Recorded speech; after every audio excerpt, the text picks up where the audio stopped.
저번 주에 마태복음 24장을 살펴보았는데 마태복음 24장은 종말과 재림에 대한 주님의 교훈이었죠.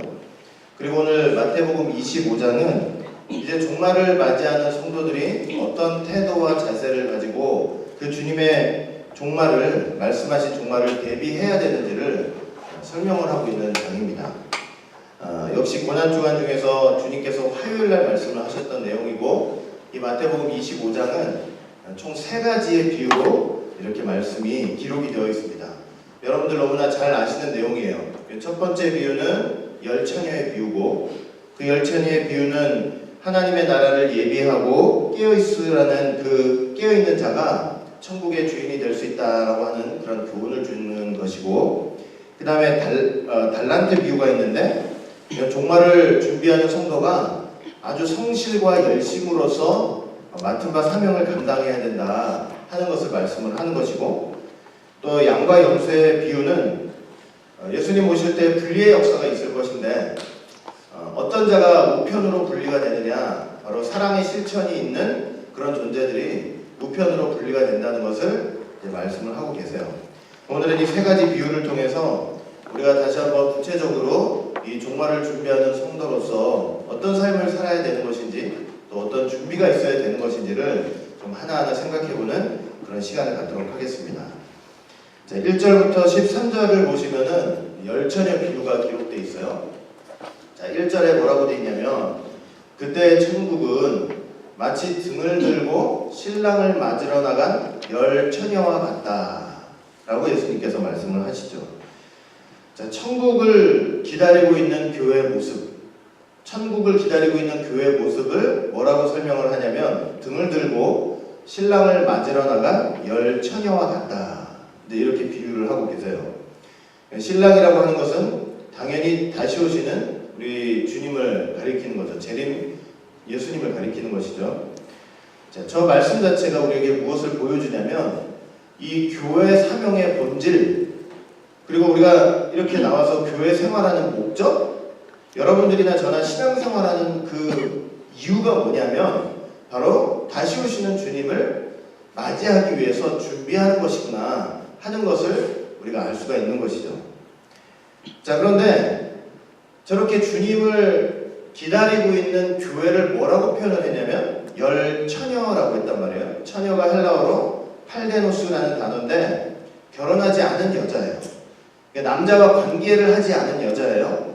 사도 바울이 뭐라고 설명을 했냐면 정결한 처녀라고 얘기를 했어요. 사도 바울은 자신을 중매쟁이라고 얘기를 하면서 어떻게 얘기를 했냐면, 내가 너희를 정결한 처녀로 한 남편인 그리스도께 드리려고 중매하노라. 우리를 다 정결한 처녀라고 말씀을 하고 있는 거예요. 정결한 처녀. 예수님 오심을 기다리고 있는 이 종말 교회가 이제 어떤 모습으로 기다려야 되는 것이냐, 바로 정결한 처녀로서 세속에 물들지 않는, 남자와 관계하지 않은 깨끗한 처녀로서 그렇게 주님을 맞이할 준비를 하고 있어야 된다는 것을 말씀을 하고 있는 것입니다. 아가서 말씀 그대로예요. 아가서에 보면 자기 누이와 자기 신부를 뭐라고 표현을 하고 있냐면 잠근 동산이고, 그 다음에 덮은 우물이고 봉한 샘이다. 그게 바로 이 예수님을 기다리고 있는 교회의 정체성이 되어야 되는 거예요. 자, 그러면 우리는 어떻게 저렇게 결혼하지 않은 여자, 정결한 처녀가 될 수 있을까요? 영적으로. 우리의 몸 같으면요, 그냥 목욕탕 가가지고 깨끗이 씻으면 되죠. 구석구석 깨끗이 씻으면 깨끗해질 거예요.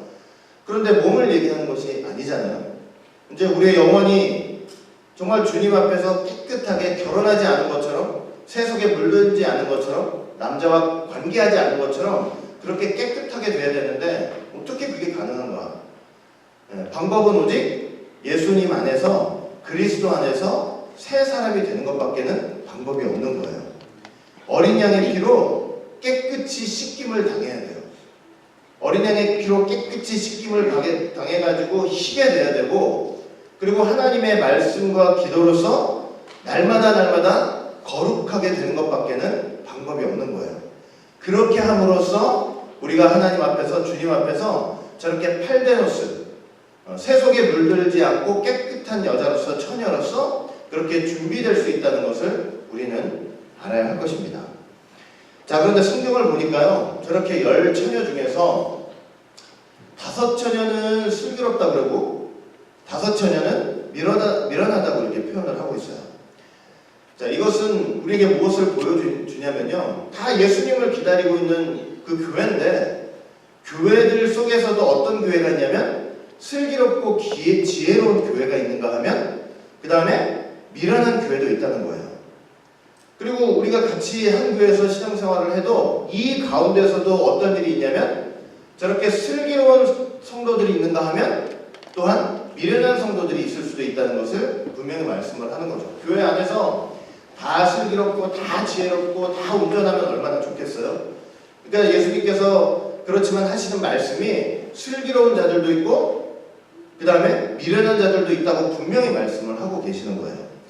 그러면 슬기로운 자들과 미련한 자들의 차이가 뭐냐, 둘 간의 차이가 뭐냐 하는 것을 알아야 되는데 예수님께서 거기에 대해서는 분명히 말씀을 하셨죠.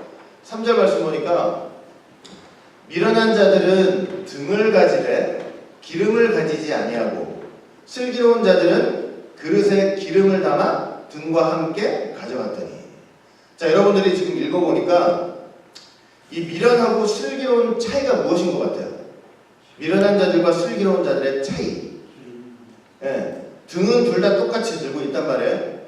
근데 어떤 차이가 있냐면 미련한 자들은 기름을 따로 준비하지 않고 슬기로운 자들은 그릇에 기름을 담아서 따로 준비를 하고 있는 것을 우리가 알 수 있는 거죠.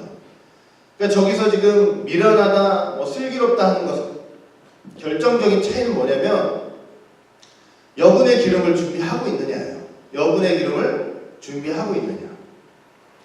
여러분, 기름은 말씀과 기도를 상징하고 그 다음에 거룩하고 경건하고 그 다음에 성령님이 내주하시는 참된 신앙생활을 가리키고 있는 거예요. 그러니까 끊임없이 하나님의 말씀을 통해서 성령의 기름 부음을 공급받는 그런 진짜 신앙생활들을 가리키고 있는 것입니다.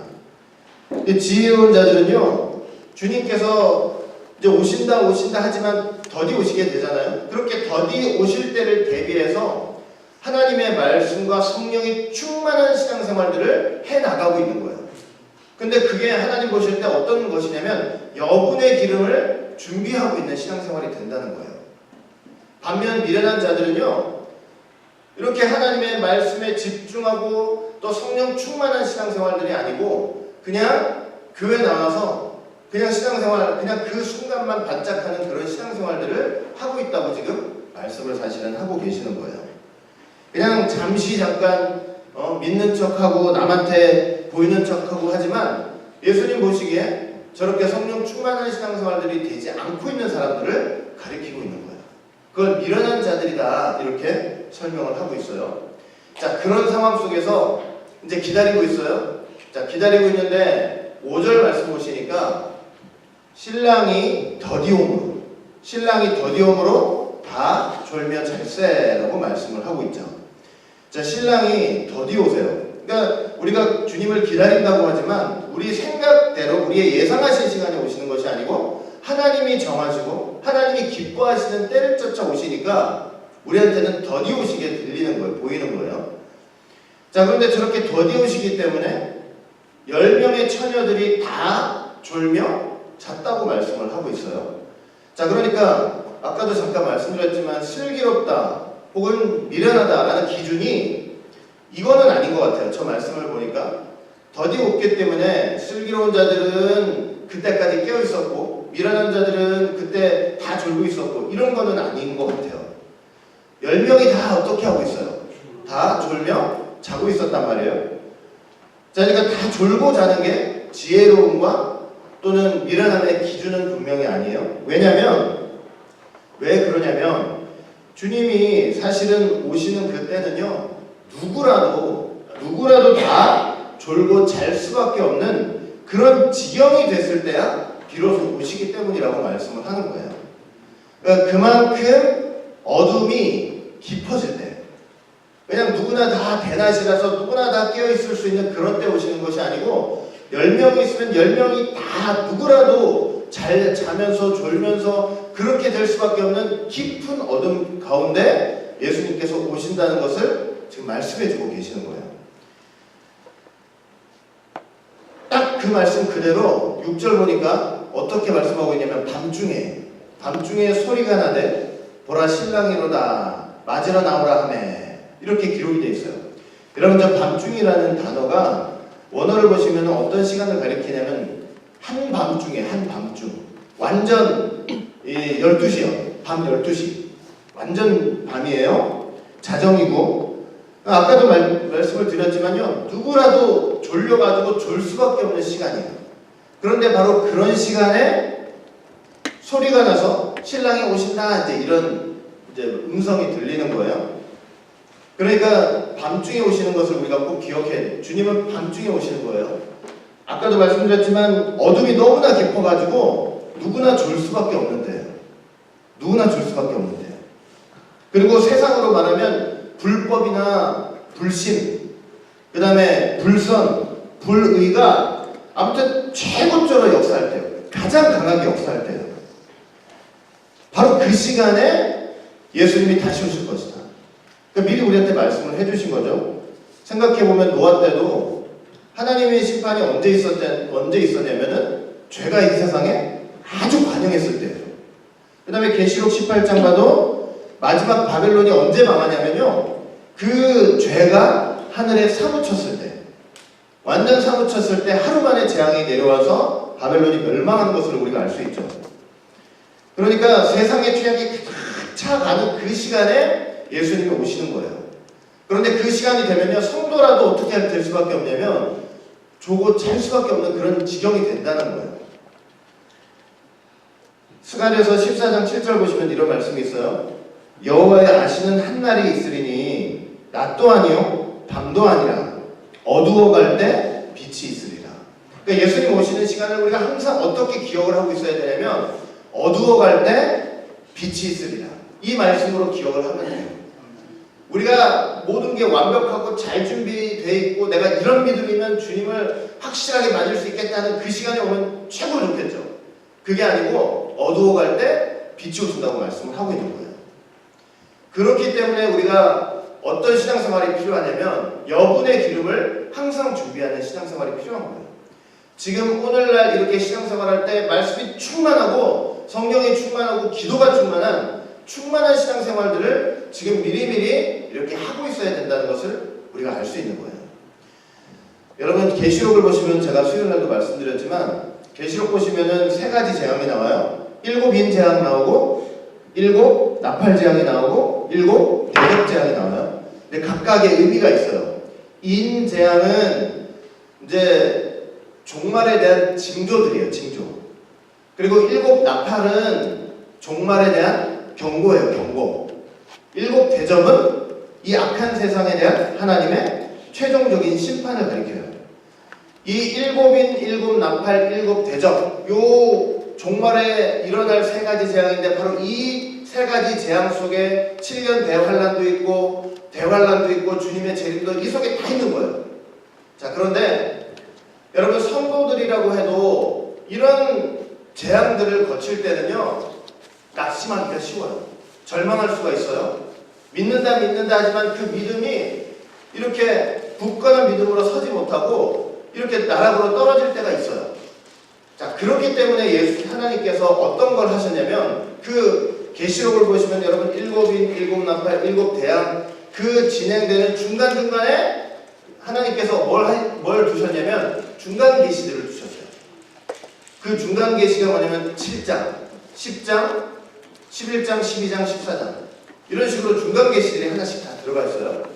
그런데 그 중간 계시는 어떤 의미냐면요. 이 마지막 때를 사는 성도들을 위한 하나님의 특수하고 비상한 조치예요. 특수 조치예요. 그 종말을 살고 있는 성도들에게 이런 비상 조치를 하지 않으면 성도들마저도 그런 그 종말의 여러 가지 상황 속에서 낙심하고 절망하고 나락으로 떨어지기가 쉽단 말이에요. 하나님께서 그런 중간 계시들을 통해서 어떻게 하시냐면 성도들을, 당신의 택한 백성들을 더욱더 강하게 붙잡아 주시고 끝까지 견딜 수 있도록 해주시는 역사를 하시는 거예요. 그런데 그 내용이 뭐냐면 7장에 보면 인치는 역사예요. 7장을 보시면요, 이 네 천사가 땅 사방 끝에서 환란의 바람을 붙잡고 있어요. 그러니까 원래는 환란의 바람이 불어야 되는데 하나님이 중간 계시를 통해서 어떻게 하냐면 잠시 동안 환란의 바람을 멈추게 하시고 택한 백성들을 붙잡아 주시는 역할을 하는 거예요. 그런데 7장은 뭐냐면 택한 백성들에게 인을 쳐주시는 역사예요. 도장을 꽉 쳐주시는 역사예요. 하나님의 말씀으로 인쳐주시는 역사예요. 그리고 계시록 10장을 보시면 어떤 역사가 있냐면 힘센 다른 천사가 내려오는데 그 손에 펴놓은 작은 책이 있어요. 펴놓은 작은 책이라는 것은 뭐냐면 이 성경의 말씀이 더욱더 해명되고 더욱더 성도들로 하여금 이 내용을 잘 알 수 있도록 밝게 해주시는 역사예요. 잘 깨달을 수 있도록 해주시는 역사예요. 그래서 그 성경의 깊은 뜻을 정확히 깨달아가지고 알아가지고 그 인내의 말씀을 가지고 이 종말의 때를 버틸 수 있도록 하나님께서 붙잡아 주시는 역사를 하는 거예요. 그게 뭐냐면 하나님의 성도를 위해서 여분의 기름을 준비해 주시는 역사예요. 그런 중간 계시가 없으면요, 성도들은 끝까지 이 종말의 삶 속에서 이길 수가 없는 거예요. 우리가 여러분들이 원로 목사님 쓰신 구속사 말씀 배우고 있는데 그 구속사 말씀 잘 읽고 공부하면요, 성경을 읽다 보면은 밝아져요. 성경을 얼마나 우리가 정확하게 잘 깨달을 수 있을 수 있도록 도움을 주는 거예요. 성경 전체를 이 구속사적인 시각 속에서 예수님을 보내시는 과정, 또 오셔가지고 종말에 어떤 계획이 있을지 다 일일이 보여주시면서 그렇게 성경 말씀을 밝히 우리에게 알려주시고 그걸 붙잡고 나갈 수 있도록 이게 도움을 주는 책이라고요. 그러니까 그렇게 펴놓인 작은 책의 역사가 있다는 것을 우리가 기억을 하고 그거 붙잡고 가면요, 그게 여분의 기름으로 준비를 하는 역사가 되는 거예요. 말씀으로. 얼마나 귀한지 몰라요. 그래서 우리가 신앙생활할 때 아무튼 마지막 때도 이렇게 말씀을 붙들어야 되는데 성경 말씀만 붙들고 가야 되는데 이제 그 말씀으로 인쳐지는 역사가 있어야 되고 말씀이 내 안에서 더욱더 밝아지고 해명되고 그 다음에 깨닫는 역사가 있어야 되는 거예요. 그게 여분의 기름을 준비하는 거예요. 자, 그리고 보세요. 제가 저번 주에도 말씀드렸지만 소리가 나대 그랬잖아요. 소리가 나대. 저 소리는 누가 나는 거예요? 하늘의 음성이 아니고 종이에요. 종. 저번 주에도 말씀드렸지만 10명의 처녀는 기다리고 있는 사람들이고 저 신랑이 왔을 때 신랑이로다 맞으라 하는 것은 사명을 맡긴 종이란 말이에요. 그런데 그 사명을 맡은 사람은 그 사명 때문에 졸지 않는다고 말씀을 드렸죠. 우리가 이렇게 주님을 기다리면서 기다리는 자리가 아니고 사명을 감당하는 자리. 한번 확률적으로 생각해봐도 10명 중에 5명은 지혜롭고 5명은 어리석고 미련했잖아요. 50%예요. 사명을 맡은 그 한 종은요 100%예요. 끝까지 깨어있는 거예요. 그 사명 때문에. 우리가 깨어있는 사명의 자리를 감당해야 되는 것도 지금 말씀을 하고 있는 것이죠. 그 사명 때문에 졸지 않고 저렇게 예수님 오신다 하면은 즉시 신랑이니까 맞으라 하는 그런 음성을 이렇게 하고 있는 것을 우리가 볼 수 있는 거죠. 자, 이제 보세요. 저렇게 10명이 준비를 하다가 저 소리를 들었어요. 자, 이제 다 졸고 있었죠. 사실은 10명이다. 졸고 있는 상태에서 저 소리를 들었는데 7절 보니까 이에 그 처녀들이 다 일어나 등을 준비할세. 자, 그러니까 보세요. 슬기롭고 미련하고가 평소에는 차이가 안 나는 거예요. 차이가 전혀 나지 않아요. 근데 어디서 이제 차이가 딱 나기 시작하냐면 바로 저 7절 말씀부터예요. 주님이 오신다. 이제 오실 때가 다 됐어요. 다 됐는데 바로 그 순간에 지혜롭고 미련한 게 차이가 나기 시작하는 거예요. 그 소리를 듣고 처녀들이 다 일어났어요. 10명이 다. 일어나가지고 이제 등을 준비하는 거예요. 신랑을 맞이해야 되니까. 자, 준비를 하고 있는데 지혜로운 처녀들은 이제 불이 꺼져가니까 그 지금까지 타고 있던 심지 딱 정리를 하고 잘라가지고 심지를 돋우고 그리고 여분의 기름이 있었으니까 그 기름을 다시 넣어가지고 불을 환하게 폈겠죠. 반면에 미련한 처녀들은 어떻게 되냐면 그렇게 잘라내고 여분의 기름을 부어놓고 준비를 해야 되는데 기름이 없으니 준비를 할 수가 없는 거예요. 점점 자기의 등불이 꺼져가고 있는 거예요. 점점 꺼져가요. 슬기로운 사람들은요, 그 자기 영혼의 등불을 환히 밝혀가지고 주님을 맞이할 준비를 할 수가 있는데, 저 순간에, 저 마지막 순간에 기름이 좀 있어서 빨리 내 등불을 태워야 되는데, 영혼의 등불을 밝혀야 되는데 그게 안 되고 기름이 없어가지고 등불이 꺼져가는 거예요. 참, 얼마나 여러분들 저 순간에 우리가 지금 안 당해보니까 이렇지, 빨리 불을 펴야 되겠는데 기름이 없다. 얼마나 비참해요.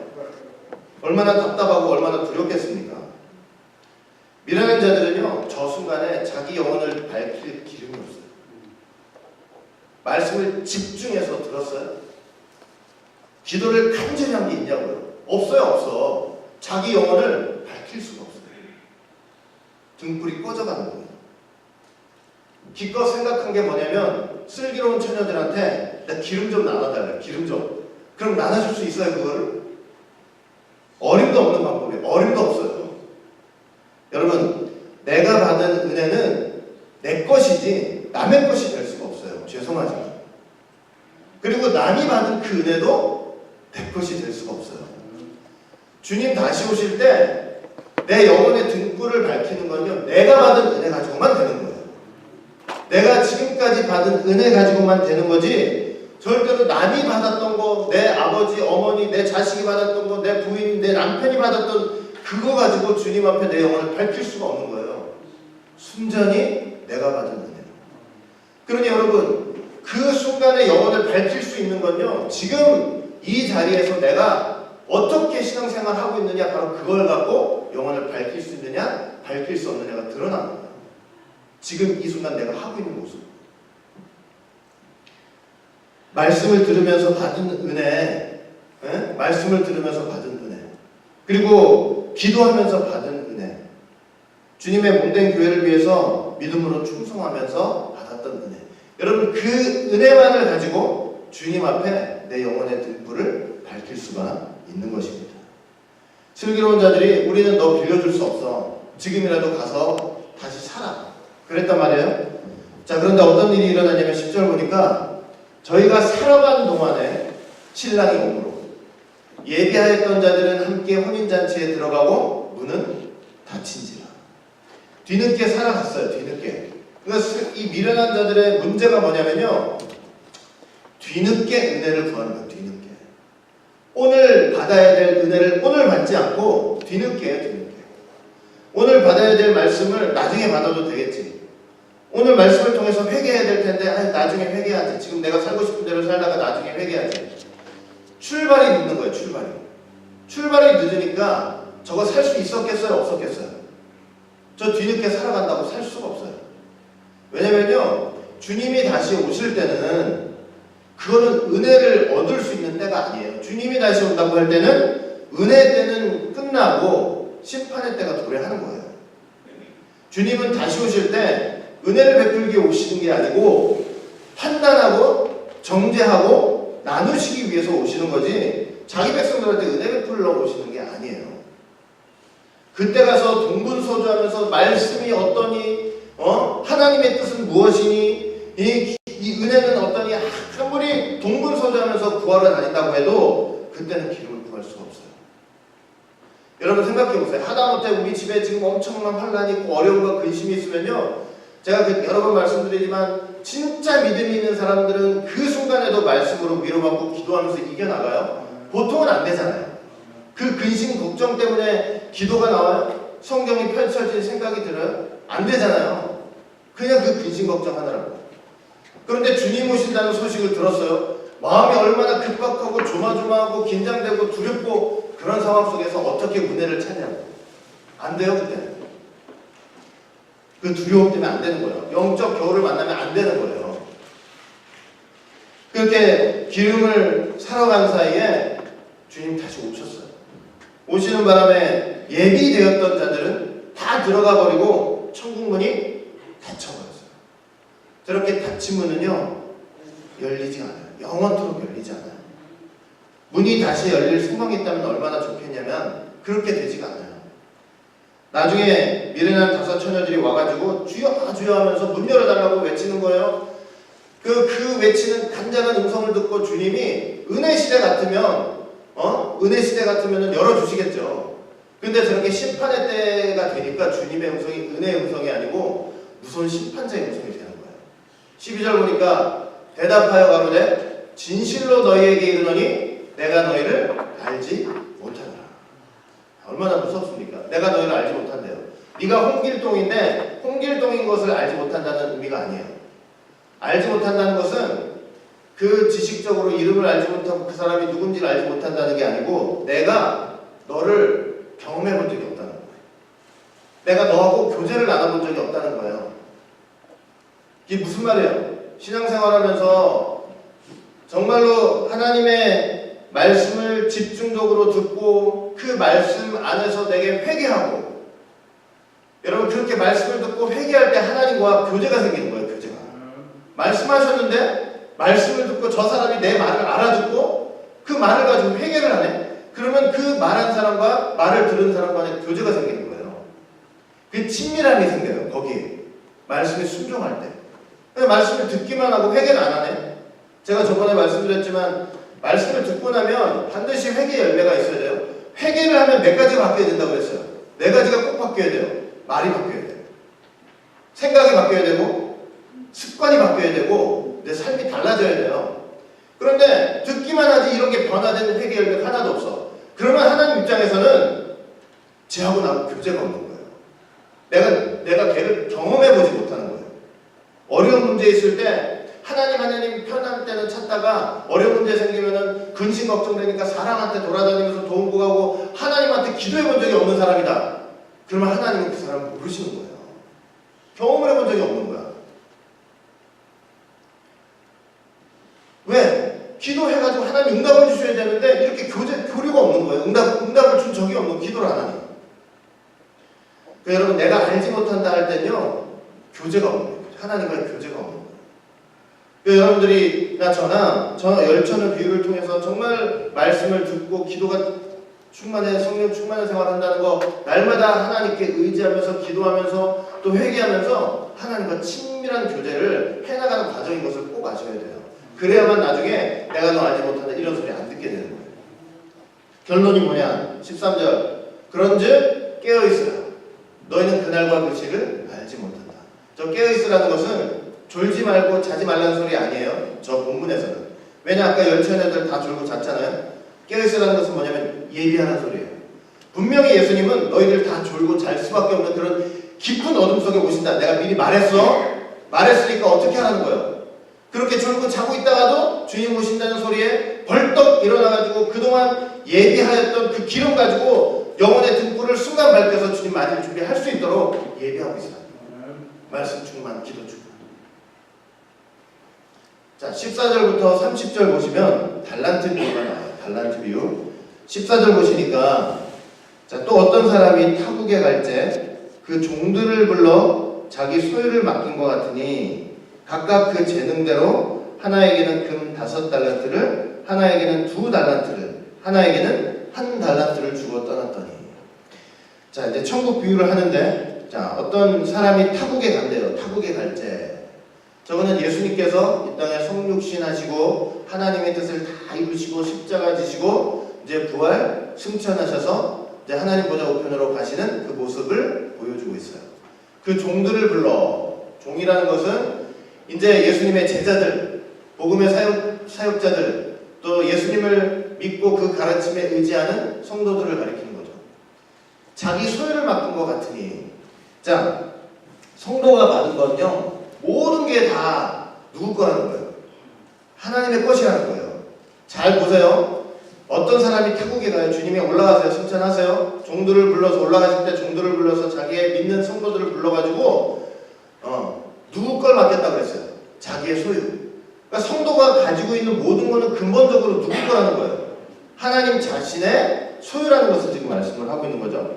성도가 받은 거는 다 하나님께 받은 거예요. 예수 믿는 사람이라면요 어느 하나라도 주님이 주시지 않는 게 없어요. 다 받은 거예요. 여러분 달란트를 나눠주는데 이제 재능대로 나눠줬죠. 재능대로. 재능대로 5달란트, 2달란트, 1달란트를 주고 가셔요. 각 사람의 능력에 따라 나눠주신 거예요. 모든 사람한테 3명이 있으면 모든 사람한테 똑같이 평등하게 5개 나눠주신 게 아니에요. 그건 하나님의 말씀이 아니에요. 재능대로 그 사람의 능력대로 하나는 5, 하나는 2, 하나는 1 이렇게 주면서 가신 거예요. 그러니까 우리가 구원은 똑같이 1달란트씩 받아요. 아침에 11시에 온 사람이나 저녁 5시에 온 사람이나 다 1데나리온을 받아요. 그러나 저렇게 성령의 은사는 그 재능대로 능력대로 하나님께서 각기 주시는 거예요. 그러니까 우리가 그 성령의 은사를 받은 이 각 사람들을 서로 간에 존중해주고 존경해주는 거 그건 반드시 필요한 일이에요. 누가 더 가졌느니 못 가졌느니 그러니까 이거 뒤집어야 된다느니 이게 사장 마귀 사상이지 이게 하나님 사상이 아니란 말이에요. 존중해주면서 선하게 하나가 돼서 하나님의 뜻을 이루면 되는 거예요. 그리고 저 달란트는 무엇을 의미하냐면 기본적으로 가장 중요한 것은 주님께서 올라가시면서 우리에게 맡기신 복음을 가리켜요. 하나님의 말씀을 가리키는 거예요. 그리고 더불어서 우리에게 주신 우리의 생명, 지식, 교육, 물질, 재능 모든 것들을 다 말씀을 하고 있는 거예요.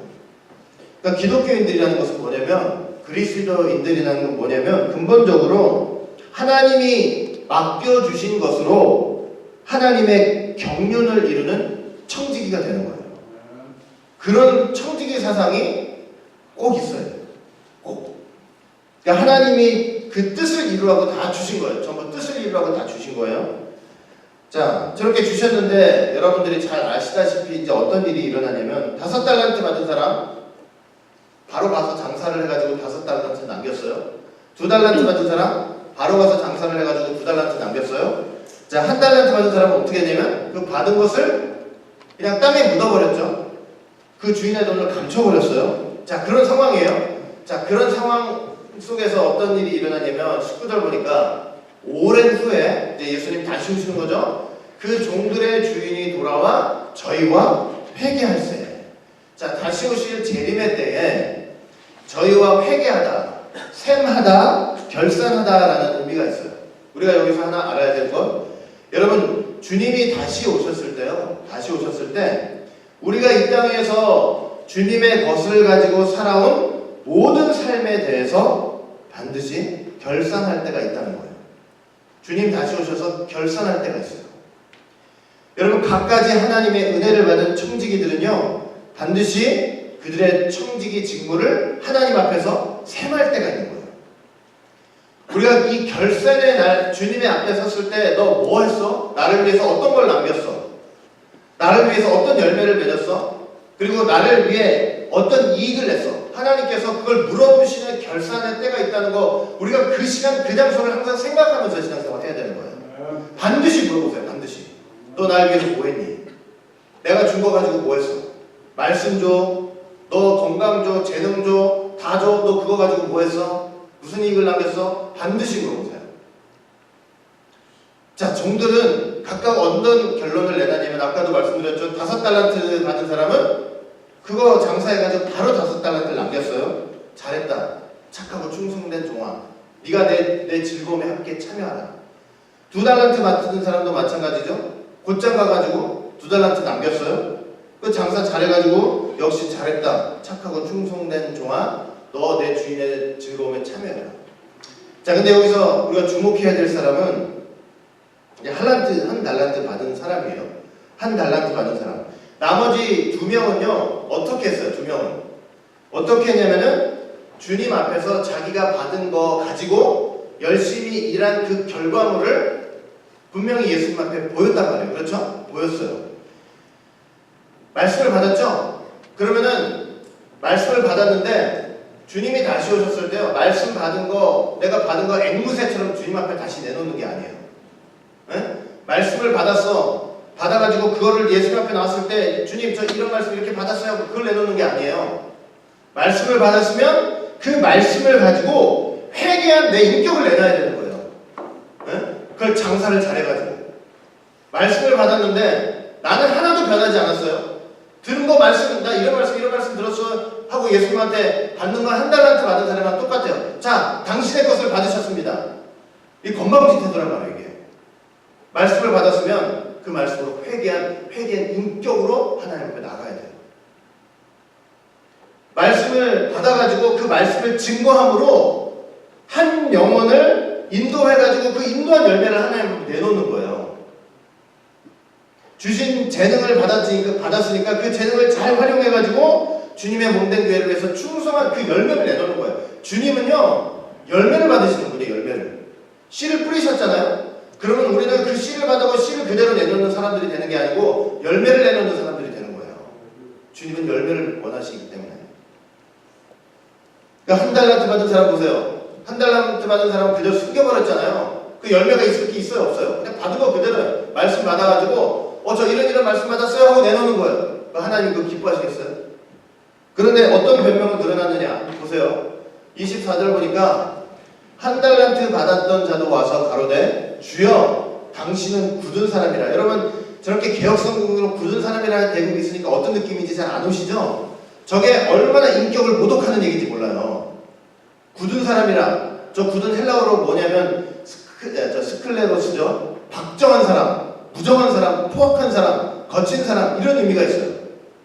당신 굳은 사람이라, 당신 포악한 사람이고 난폭한 사람이고 아주 그냥 돈밖에 모르는 그런 사람 아니냐. 심지 않는 데서 거두고 해치지 않은 데서 모으는 줄을 내가 알았으므로 두려워하여 나가서 당신의 달란트를 땅에 감추어 두었나이다. 보소서 당신의 것을 받으셨나이다.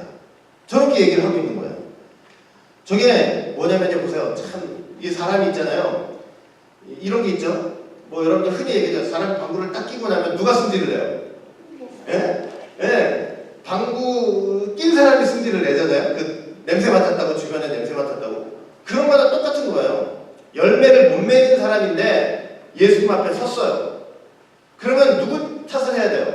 내 탓이요 해야 되는데 이게 당신 탓이라는 거예요. 열매를 못 맺은 게. 아주 주인한테 거칠게 지금 반항하고 있는 거죠. 거칠게. 한 달란트 받은 사람이요, 자신의 불성실함, 성실하게 일해가지고 열매를 내놓지 못한 그 결과물을, 아무것도 결과물이 없잖아요. 그거를 가지고 어떻게 항변을 했냐면 주인의 인격을 모독하면서 주인 탓을 한 거예요. 이게 악한 자들의 특성이에요. 이게 게으르고 나태하고 악한 자들의 특성인 거예요. 여러분 생각해보세요. 아담이 있잖아요. 아담이 그 죄 짓고 나서 여자가 주는 거 받아먹고 나서 누구 탓했어요? 하나님 탓했어요. 받아 처먹은 자기 탓을 안 하고 하나님이 주셔서 내게 함께한 그 여자가 줌으로 나한테. 이게 악한 자들의 특성이라니까요. 여러분 에스겔 18장 보시면요, 어떤 말씀이냐면 에스겔 18장 보시면 24절에 하나님이 이런 말씀을 하세요. 야, 어떤 의인이 있는데 그 의인의 길에서 돌이켜가지고 가증한 일을 행하면 그동안 의롭게 해왔던 거 하나도 하나님이 기억하지 않고 그 가증한 일 때문에 벌을 받겠다 이렇게 얘기를 했단 말이에요. 그러면 내가 지금까지 믿음으로 잘 살았다고 하지만 이제 악하고 가증한 일을 하는 바람에 하나님 앞에 그런 책망을 받았어요? 그럼 어떻게 해야 돼요? 그러면 그 앞에서 죄송합니다. 제가 잘 하다가 이렇게 됐습니다. 이러면 되는데 에스겔 18장 25절 보시니까 뭐라 그런지 아세요? 너희는 이르기를 주의 길이 공평치 아니하다 하느니라. 당신 공평하지가 않아요. 그동안 얼마나 열심히 믿음으로 잘 살아왔는데 이거 실수했다고 나한테 이럴 수 있냐고. 이게 악한 사람들의 이 본성이에요. 잠언서 19장 3절 말씀 봐도 사람이 미련함으로 자기 길을 굽게 하고 마음으로는 여호와를 원망한다. 내가 내 길을 미련해가지고 내가 내 길을 굽게 해놓고 원망은 하나님께. 자기가 잘못해놓고 남 탓하는 거고 하나님 탓.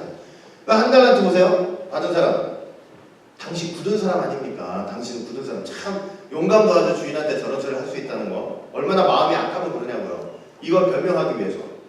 당신 지독하고 무섭고 포악하고 박정한 사람 아닙니까?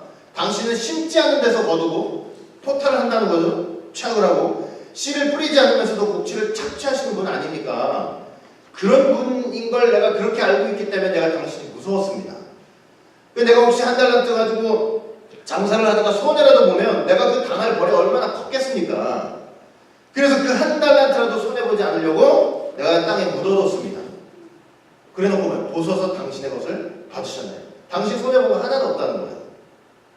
이 얼마나 악한 인간이에요.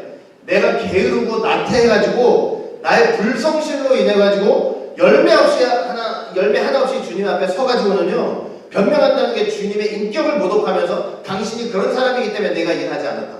게을러가지고 안 해먹고. 여러분 주님이 약한 변명을 듣고 뭐라고 말씀을 하셨습니까? 26절 보니까 주님이 대답하여 가로되 악하고 게으른 종아 나는 심지 않는 데서 거두고 해치지 않은 데서 모으는 줄을 네가 알았느냐. 그러면 네가 마땅히 내 돈을 취리하는 자들에게 두었다가 나로 돌아와서 내 본전과 별일을 받게 할 것이니라. 주님의 말씀이 다 이해가 되죠? 그래? 네가 날 그렇게 알아가지고 두려워서 그렇게 묻어뒀어? 그러면 차라리 그 돈을 은행에다 맡겨뒀으면 이자랑 본전이랑 다 같이 찾았을 거 아니냐. 근데 은행에 맡기지도 않았단 말이에요. 그러니까 자기가 일하기 싫어 받은 것 많은데 그거 하나님의 뜻을 위해 하나도 일하지 않아놓고 그 게으르고 나태한 것을 주님의 인격을 모독하면서 악한 변명을 했던 저 한 달란트 받은 사람을 저렇게 말씀하시면서 너 말도 안 되는 소리 하지 말라 이렇게 말씀하고 계시는 거예요. 결국 28절 보니까 그에게서 한 달란트를 빼앗아 10달란트 가진 자에게 주어라. 무릇 있는 자는 받아 풍족하게 되고 없는 자는 그 있는 것까지 빼앗기리라. 저건요 정치 논리도 아니고 경제 논리도 아니에요. 저 정치인들이 얼마나 저 구절 많이 사용하는지 알아요? 기독교의 사상은 없는 자한테도 뺏어가지고 있는 자한테 주는 거라고 하면서 저 말씀 가지고 엉뚱하게 사용하는 인간들 되게 많아요. 그게 지금 그 말씀이에요. 여러분 하나님의 것을 가지고 하나님이 주신 모든 것인데 하나님의 것을 가지고 하나님의 일을 위해서 사용하지 않으면 결국 다 빼앗기게 돼 있다는 거예요. 말씀 들어요? 정성으로 믿음으로 듣지 않고 그 말씀 통해서 말씀 들어놓고 회개하는 거 하나 없어요. 그럼 어떻게 되느냐면요 그 들음과 말씀 결국 새가 와가지고 길가에 떨어지듯이 다 주워먹죠. 그렇듯이 사단 마귀가 와가지고 들음과 말씀 내 마음에 반대 떨어져서 다 주워가지고 다 뺏기는 거예요. 열매를 내놓지 못하면요 말씀 다 뺏기는 거예요. 말씀. 여러분들 그런 삶을 반복해서 살면 되겠네요. 그러니까 10년, 20년, 30년 말씀을 들어도 정작 열매가 없으니 그 말씀은 사실 내 안에 남아있는 게 아니라니까요. 이미 사단한테 다 뺏기고 있는 거예요. 열매가 없어요. 하나님께서 우리에게 주신 것들 나의 정욕만을 위해서 사용한다면 당연히 우리가 삶에 필요한 거 다 사용해야 되는데 나의 정욕만을 위해서 사용한다면요 그거 역시 주님의 재판정 앞에서 결국은 다 빼앗기게 될 것입니다. 바벨론 이 유다 백성들이 바벨론에 의해서 망할 때 주 70년에 이스라엘이 망할 때 여러분 어떻게 됐어요? 다 내 것이라고 생각했던 거 있잖아요. 하나님이 지켜주시고 보호하실 때는 다 내 것이었어요. 내 남편도 내 거예요. 내 부인도 내 거예요. 내 자식도 내 거예요. 내 재물도 다 내 거예요.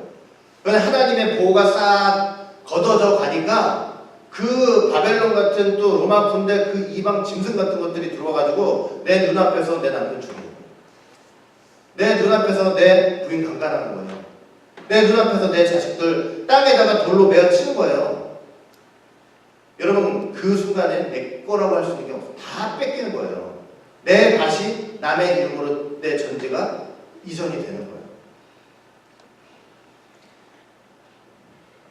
우리가 이렇게 살면서 결국은 이 달란트 비유를 통해서 말씀하시는 거 뭐냐면 야 내가 준 것들 갖고 너 선하게 하나님의 뜻을 위해서 성실하게 정성을 다해서 일하면서 그렇게 마지막 때를 준비하라는 말씀인 거예요. 그렇게 하지 않으면 주님의 재판정 마지막 재판정 앞에서 다 빼앗긴다는 말씀을 하고 계시는 거예요. 결국 30절 보니까 이 무익한 종을 이 무익한 종이 뭐예요? 말씀 맡겼어요. 그러니까 종이죠. 하나님의 종이에요. 근데 나중에 무익한 종이에요. 저 무익한 원어로 볼 때 이 쓸데없는 종이라는 거예요. 쓸데없는 종. 이걸 바깥 어두운 데로 내가 쫓으라. 어둠이라는 거는 하나님과 영적으로 완전히 단절이에요. 단절. 사단 마귀가 들어가는 영원한 형벌의 장소죠. 거기로 내가 쫓으라는 거예요. 거기서 슬피 울며 이를 갈미 있을 것이다. 이런 말씀을 하고 계시는 거죠. 자, 우리가 여기서 한 가지 주목해야 될 거 하나님은요 저 한 달란트 받았던 사람 말대로 하나님은 심지 않는 데서 거두시는 분이에요? 씨를 뿌리지 않는 데서 그 곡식을 착취하시는 분이에요? 하나님은 절대 그러신 분 아니에요. 하나님은요, 심은 대로 거두게 하시는 분이에요. 꼭 기억하세요. 갈라디아서 6장 7절 보시니까 스스로 속이지 말라. 날 속이지 말래요? 날 속이지 말라. 난 왜 이렇게 이런 복이 없어요? 나는 왜 이렇게 이런 일이 안 돼요? 스스로 속이지 말래요? 하나님은 만울이 여김을 받지 않으시니 사람이 무엇이든지 심는 대로 봅니다. 내가 왜 이렇게 안 돼도 복이 없죠? 하나님이 안 주시는 게 아니고 내가 뭘 심고 있는지를 보시면 되는 거예요. 내가 지금 어떻게 신앙생활을 하고 있는지. 여러분, 믿음으로, 감사함으로, 사랑으로 하나님을 섬기면요, 하나님 반드시 그렇게 섬기는 대로 복을 주시는 거예요. 이거는 그 만고의 불변의 진리예요. 불변의 진리. 내가 심은 대로 하나님이 주시는 거예요. 내가 일한 대로 하나님께서 복을 주시는 거예요. 물론 내가 생각하는 그 시간과 그 방법으로만 주시는 건 분명히 아닐 거예요. 때로는. 말라기 3장 17절 볼 때 만군의 여호와가 이르노라 내가 나의 정한 날에 그들로 나의 특별한 소유를 삼을 것이요 또 사람이 자기를 섬기는 아들을 아낀같이 내가 그들을 아끼리니. 그러니까 때로는 하나님 우리에게 어떤 복을 주시냐면 내가 원하는 복을 돈 좀 많이 주면 좋겠는데 돈은 안 주시고 어떤 복을 주시냐면 내가 너 소유 삼아줄게. 그리고 내가 너를 아껴줄게 하는 복을 주실 때도 있는 거예요. 내가 원하는 복만은 받을 수는 없는 거예요. 물론 하나님이 어떤 분에게 그렇게 물질의 복도 주셔서 교회 더 헌신하게 만드시는 것도 있어요. 그건 아까 달란트 5, 2, 하나 받듯이 그건 은사가 달라서 어떻게 할 수가 없어요. 근본적으로는 내 아들로 삼아주시고 내 소유로 삼아주시고 내가 아들을 아낀같이 너희들 아껴주시는 복을 허락하시는 거예요. 그러니까 복은요, 우리 흔히 그렇잖아요. 다 자기 복은 자기가 가지고 태어난다고. 여러분들 하나님한테 복 받으려면 내가 하나님 앞에 지금 어떻게 하고 있는가를 보시면 되는 거예요. 그렇게 종말을 그렇게 살아가야 돼요. 그렇게 복 받기 위해서. 자, 마지막으로 31절부터 46절까지는 양과 염소의 비유예요. 이거는 제가 저번에 한번 설교를 한 적이 있어서 좀 몇 가지만 얘기를 하고 마실 거예요. 자, 31절 보니까 인자가 자기 영광으로 모든 천사와 함께 올 때 자기 영광의 보좌에 앉으리니. 자, 이제 다시 오시는 거예요. 다시 오실 때 자기 영광으로 오신대요. 저 자기 영광이라고 하는 것은 바로 하나님 자신의 영광이죠. 하나님 자신의 영광으로, 심판주의 영광으로 그렇게 모든 천사들, 수종자들과 함께 오시는데 자기 영광의 보좌에 앉으신대요. 저 영광의 보좌란 은혜의 보좌가 아니고 저건 심판의 보좌예요. 지금은 은혜의 보좌가 베풀어져 있어요. 여러분들 우리가 아무리 못된 짓 하고 잘못해도요, 그 은혜의 보좌는요 항상 나갈 수 있다고 그랬어요. 항상 나가서 하나님이 그 은혜의 보좌에 앉으신 주님께서 항상 뭐라냐면, 야, 너 나한테 와. 나하고 한번 본론해보자. 네가 어떤 죄를 졌든 내가 희게 만들어줄게. 그게 은혜의 보좌예요. 그리고 그 은혜의 보좌 앞에는요, 내가 은밀히 나갈 수 있다고 그랬어요. 은밀하게. 내 죄 누구한테 얘기할 필요 없잖아요. 응? 은밀하게 나갈 수 있는 은혜의 보좌예요. 그런데 저기서 베풀어진 자기 영광의 보좌, 심판의 보좌는요, 저거는 나하고 한번 변론해보자. 네 모든 죄를 다 희게 만들어줄게 하는 그런 보좌가 아니에요. 저기는 이제 하나님께서 판정하시는 보좌고 판결을 내리시는 보좌예요. 그리고요, 내가 죄지고 은혜 보좌 앞에는 어떻게 나갈 수 있어요? 은밀하게 조용하게 나가가지고 조용하게 토라하면서 나 이런 죄 졌으니까 용서해 주세요 할 수 있지만, 저 영광의 보좌는요, 내가 지은 죄를 다 공개하면서 나가야 돼요. 누구한테나 다 보여요. 그리고 판단을 받아야 되는 거죠. 그래가지고 무슨 일을 하시냐면 32절 보니까, 그러니까 회개 언제 해야 되겠어요, 여러분? 네? 이렇게 오늘 하나님의 은혜가 있을 때 회개를 해야 되는 거예요. 지금 다 하나님 앞에 털어놔야 되는 거예요. 그리고 돌이켜야 돼요. 자, 32절 보니까 모든 민족을 그 앞에 모으고 각각 분별하기를 목자가 양과 염소를 분별하는 것 같이 하여 양은 그 오른편에 염소는 왼편에 두리라. 오셔가지고 하는 일이 뭐냐면 분류하셔가지고 하나는 오른편에, 양은 오른편에, 염소는 왼편에. 오른편은 축복의 자리, 영생의 자리, 왼편은 저주의 자리, 영벌의 자리예요. 그렇죠? 그러니까 주님이 오셔서 바로 저런 일을 하세요. 지금은 저런 일을 누가 할 수 있는 사람이 없어요. 왜? 누가 양인지 염소인지를 몰라요. 주님만이 다시 오셔가지고 주님만이 하실 수 있는 거예요. 저 분별. 그러니까 사람은 이렇게 있을 동안은요 끝까지 그 사람에 대해서 참아주는 거예요. 그래서 아무리 못나고 한심한 짓을 해도 그래도 지금은 저렇게 분별하는 시대가 아니기 때문에 그래도 참고 봐주는 거예요. 그래도 하나님 앞에 인도될 기회가 있겠지 하면서 오셔가지고 나누는 거예요. 저렇게 나눠질 때는요 내 남편이라서 나랑 같이 쓰고 내 부인이라서 나랑 같이 쓸 수가 없어요. 그 자신이 예수님을 믿었느냐 그 믿음으로 회개했느냐 오직 그 기준을 가지고 양과 염소의 편에 서게 될 거예요. 34절 보니까 그때 임금이 그 오른편에 있는 자들에게 이르시되 내 아버지께 복받을 자들이여 나와 창세로부터 너희를 위하여 예비된 나라를 상속하라. 뭐 말씀 그대로죠. 오른편에 있는 자들에게 너희들은 아버지께 복받을 자들이야. 그러면서 창세로부터 너희를 위해서 예비됐던 나라 하나님의 나라 그 천국을 너희들은 상속해라. 그런데 저렇게 상속하는 이유를 설명해 줬어. 왜 오른편이 축복의 자리면서 저렇게 천국을 상속할 수 있는지 그 이유를 설명해 주셨어요. 이유가 뭐냐면 35절 보니까 누가요? 내가 예수님이 줄일 때 너희가 먹을 걸 주었고 목마를 때 마시게 했고 나그네 되었을 때 영접하였고 벗었을 때 옷을 입혔고 병들었을 때 돌아보았고 옥에 갇혔을 때 와서 보았느니라. 주님이 저렇게 할 때 너희들이 나를 도와줬다 이거예요. 그랬더니 오른편에 있는 사람들이 우리가 언제 주님을 그렇게 도와준 기억이 없는데요? 그랬더니 예수님 뭐라고 대답하세요? 임금이 대답하여 40절 임금이 대답하여 가라사대 내가 진실로 너희에게 이르노니 너희가 여기 내 형제 중에 지극히 작은 자 하나에게 한 것이 곧 내게 한 것이니라. 내게 했다고 했는데 누구에게 한 것이 내게 한 거예요? 내 형제 중에 지극히 작은 자 하나에게 한 게 바로 나한테 한 거다. 이렇게 말씀을 하세요. 여러분 여기서 주목해야 할 말씀이 있어요. 뭐냐면 첫째는 뭐냐면 주님께서 우편으로 분류하셔가지고 그들에게 복을 주시는 이유예요. 복을 주시는 이유를 봤더니 거짓 없는 믿음과 사랑의 실천이에요. 사랑의 실천은요 거짓 없는 믿음을 통해서만 나오기 때문이에요. 저들을 왜 축복하셨냐면 거짓 없는 믿음 속에서 나오는 뭐라고요? 사랑의 실천. 사랑의 실천이 있었기 때문에. 사랑의 실천이 있었기 때문에. 그걸 칭찬하신 거예요. 잘했다고. 자, 그리고 두 번째 뭘 알아야 되냐면 그들이 사랑했던 대상을 한번 좀 볼게요.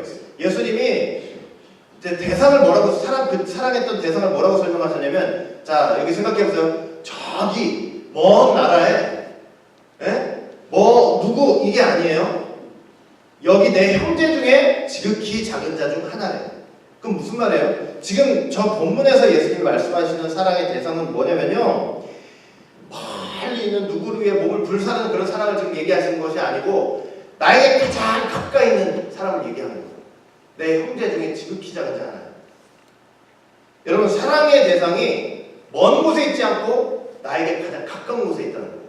그 가까운 사람을 사랑하는 걸 칭찬해 주셨어요. 1차적으로는 뭐냐면 저 내 형제 중에 지극히 작은 자나 1차적으로는 바로 내 가족이에요. 가족. 내 남편, 내 아내, 내 부모, 내 자식, 내 가족들이에요. 가족. 여러분 사도 바울이 뭐라고 했는지 아세요? 디모데전서 5장 8절 보니까 누구든지 자기 친족 즉 자기 가족을 돌아보지 아니하면 믿음을 배반한 자요 불신자보다 더 악한 자니라. 내 가족을 제쳐두고 남을 사랑한다? 안 된다는 거예요. 말이 안 된다는 거예요. 그리고 또 내 형제 중 지극히 작은 자라는 것은 뭐냐면 내 가족뿐만 아니라 좀 더 확장해가지고 뭐냐면 내 믿음의 식구들을 가리키는 거예요. 내가 신앙생활하고 있는 내 믿음의 식구들을 가리켜요.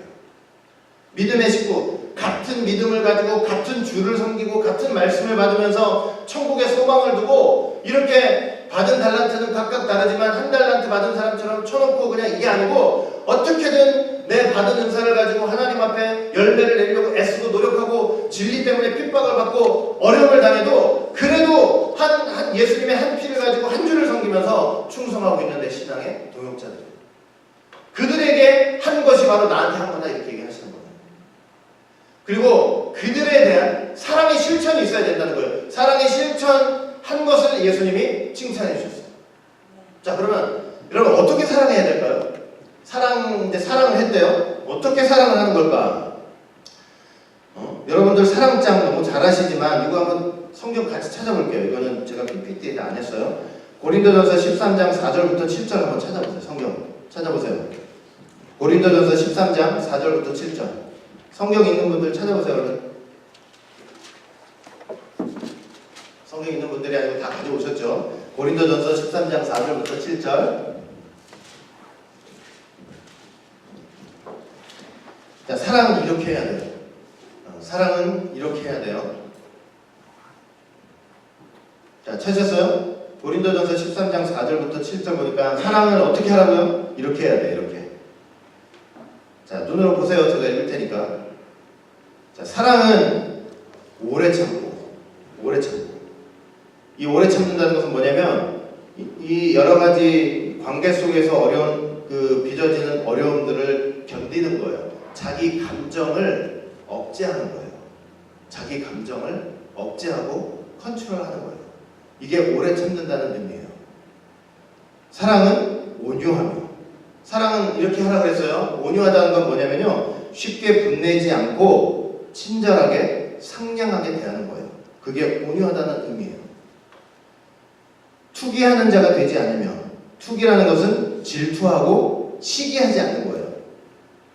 사랑은 자랑하지 아니하며, 자랑하지 않는다는 것은 타인을 무시하면서 자신을 과시하는 것을 가리켜요. 교만하지 아니하며 자신을 우월하다고 생각하고 자신을 높이는 것을 말해요. 그렇게 하지 말라. 무례히 행치 아니하며 예의가 없이 함부로 말하고 행동하는 것. 이것도 하나님이 원하시는 사랑의 모습이 아니라는 거예요. 그 다음에 자기의 유익을 굳이 아니하며, 그러니까 자기에게만 이익이 되거나 유리한 일만 하려고 하는 거. 모든 삶 속에서 교회에서 나한테 이익이 되는 일만 하려고 하는 거. 그렇게 하지 말라는 거예요.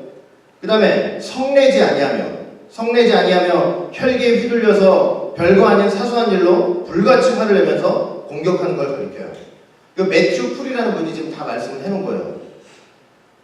그렇게 성내지 않으며, 그 다음에 악한 것을 생각지 않으며, 남에게 해악을 가하려고 하는 그런 생각을 갖지 아니하며, 불의를 기뻐하지 아니하며, 진리를 좀 기뻐하라는 거예요. 하나님 말씀을 좀 기뻐하고, 모든 것을 참으며, 모든 것을 믿으며, 모든 것을 바라며, 모든 것을 견디는 것이다. 여러분, 사랑은 어떻게 해야 되냐면 이렇게 해야 돼요. 하나님께서 우리에게 보여주신 이 사랑의 모습을 여러분들이 꼭 좀 기억을 하시길 바라겠습니다. 이 모습으로 누굴 사랑해요? 내 형제 중에 지극히 작은 자 하나를 사랑해요. 근데 하나님께서 그렇게 사랑하면요, 그건 나한테 사랑한 거야. 내게 한 거야. 이러면서 하나님께서 너 오른편에서 이렇게 하신다는 거예요. 이 거짓 없는 믿음을 가지고. 반면에 왼편에 있는 사람들에게 대해서 저주하셔요. 41절 보니까 왼편에 있는 자들에게 이르시되 이 저주를 받은 자들아 나를 떠나 마귀와 그 사자들을 위하여 예비된 영영불에 들어가라.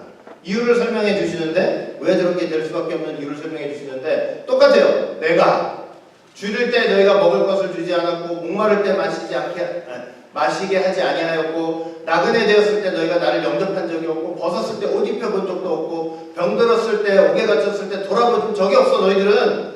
그랬더니 아니 우리가 언제 그랬어요? 예수님이 뭐라고 하시냐? 45절 임금이 대답하여 가라사대 내가 진실로 너희에게 이르노니 이 지극히 작은 자 하나에게 하지 아니한 것이 곧 내게 하지 아니한 것이다. 내 형제 중에 작은 자 하나 중에 하지 않은 그게 바로 나한테 그렇게 안 한 거나 똑같은 거야. 믿는다고 하면서 진짜 믿음이라면 거룩한 사랑의 실천이 있어야 되는데 너 그게 없어. 그게 너 왼편에 가. 그러시는 거야. 이게 선행이 구원의 기준이라는 얘기가 아니에요. 진짜 참된 믿음을 가지고 있다면요, 참된 사랑이 나온다는 얘기 하시는 거예요. 왜 사랑의 실천이 없느냐? 거짓된 믿음을 갖고 있기 때문이라는 거예요. 그래서 46절 보니까 저희는 영벌에, 의인들은 영생에 들어가요. 예, 우리가요 건전하고 바른 믿음의 터 위에서 그 나라 갈 때까지, 종말을 사는 성도들이 그 나라 갈 때까지 결국은 하는 게 뭐겠어요? 예수님이 올라가시면서 제자들한테 마지막 말씀하신 것 중에 뭐냐면 너희들 서로 사랑하라는 거예요. 서로 사랑하라. 그 제자들 있잖아요. 가장 가까운 제자들. 이들끼리 사랑이 없으면 어떻게 하나님의 큰 일을 감당하냐고. 그것이 바로 마지막을 준비하는 방법이고 주님 오셨을 때도 우편에가 라고 칭찬 들을 수 있는 방법이 된다는 거예요. 자, 주님은 오늘 마태복음 25장 말씀을 통해서 말씀하십니다. 열처녀 비유를 통해서 너희들 말씀 충만해야 돼. 기도 충만해야 돼. 성령 충만해가지고 누구나 다 줄 수밖에 없는 그 어둠의 시대가 와도 그 순간이라도 어둠을 밝힐 수 있는 기름이 넉넉하게 준비되어 있어야 돼. 예비하라고 말씀을 하세요. 달란트 비유를 통해서 주님이 우리한테 주셔가지고 하나님의 일을 좀 하라고 하는데 성실과 열심으로 좀 일 좀 해달라는 거예요. 그러면서 마지막 때를 준비하라는 거예요. 양과 염소의 비유를 통해서 야, 너 거짓 없는 믿음이 뭔지 알아?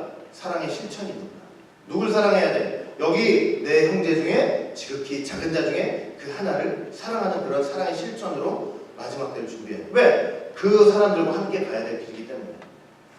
우리 오직 예수교회 모든 성도는요, 오늘 이렇게 주님이 원하시는 이런 성도들이 되어서 무익한 종이다. 얼마나 비참해요. 종은 종인데 뭐래요? 무익한 종. 쓸데없는 종이라는 거 아니에요? 그런 책망을 받지 않고 잘했다, 착하고 충성된 종아라는 칭찬을 듣는 여러분들이 되시기를 주의 이름으로 축원하겠습니다. 기도합니다.